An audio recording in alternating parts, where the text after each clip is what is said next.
ખાસ કરીને જોઈએ તો છેલ્લા ઘણા સમયથી જે ગુજરાતની જે સ્પર્ધાત્મક પરીક્ષાઓ છે એ સ્પર્ધાત્મક પરીક્ષામાં ગોઠવણ.com ચાલતી હોય, ક્યાંક ને ક્યાંક ઓળખાણવાદ ચાલતો હોય એવું સ્પષ્ટપણે લાગી રહ્યું છે. વર્તમાનમાં જે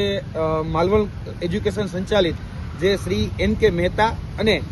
M.F. દાણી આર્ટ્સ કોલેજ જે છે એની અંદર ભરતીઓ બહાર પડી હતી. એક સિનિયર ક્લાર્ક, એક જુનિયર ક્લાર્ક અને એક હેડ ક્લાર્ક માટેના પદો માટે ભરતી બહાર પડી હતી. 22/11ના રોજ આ પરીક્ષા લેવામાં આવી છે અને 22/11ના રોજ સંતરામપુર ખાતે જે પરીક્ષા લેવામાં આવી છે, એટલે કે માલવણ કોલેજની અંદર જે પરીક્ષા લેવામાં આવી છે, એમાં વિદ્યાર્થીઓનો સ્પષ્ટ આક્ષેપ છે કે આ ભરતીની અંદર પોતાના વાલા દવલાઓને, પોતાના મળતિયાઓને પાછલા બાણેથી લગાવવાનું એક સુનિયોજિત કાવતરું ચાલી રહ્યું હતું. જે વિદ્યાર્થીઓને લગાવવામાં છે, એટલે કે એક જુનિયર ક્લાર્ક, એક સિનિયર ક્લાર્ક અને હેડ ક્લાર્ક, તેને પોતાના પરીક્ષા દરમિયાન, એટલે પોતાનો જે પરીક્ષાનો જે સમયગાળો હતો કે 2 થી 3નો, એ સમયગાળા દરમિયાન એને પોતાની OMR કોરી રાખી છે એવો સ્પષ્ટપણે આરોપ છે. તેની સાથે સાથે આ જે પરીક્ષા છે એ પરીક્ષામાં જે પરીક્ષા ઇન્ચાર્જ તરીકે જે આવ્યા હતા મોરવા હડપ આર્ટ્સ એન્ડ સાયન્સ કોલેજના પ્રોફેસર દિનેશભાઈ માછી અને તેની સાથે સાથે આ જે કોલેજ છે એના પ્રિન્સિપાલ શ્રી MM પટેલ, એની પર ક્યાંક ને ક્યાંક વિદ્યાર્થીઓ પોતાની શંકા વ્યક્ત કરી છે કે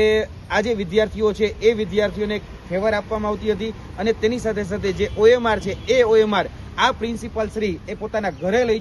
લઈ ગયા છે. એ પ્રકારનો વિડીયો પણ અમારી પાસે ઉપલબ્ધ છે. આ મીડિયાના માધ્યમથી એ વિડીયો પણ અમે આપી રહ્યા છીએ અને જો આ સંસ્થા પાકસાફ રીતે ખરેખર ઈમાનદારીપૂર્વક અને નિષ્ઠાથી જો કામ કર્યું હોય તો અમે સ્પષ્ટપણે કહીએ છીએ કે તાત્કાલિક ધોરણે આ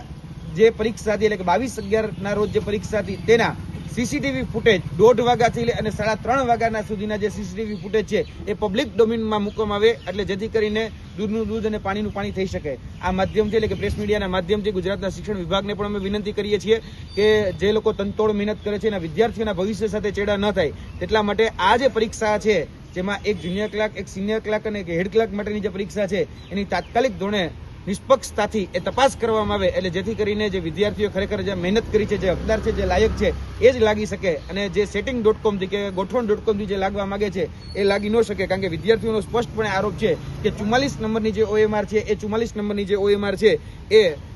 કોરી રાખવામાં આવી છે અને જે OMR હતી એ OMR નિયમ એવો છે કે ભાઈ એ પ્રિન્સિપાલે પોતાની ઓફિસમાં રાખવી જોઈએ. ગૌણ સેવા પસંદગી મંડળના નિયમો આધીન આ પરીક્ષા બધી લેવાય છે, તો એ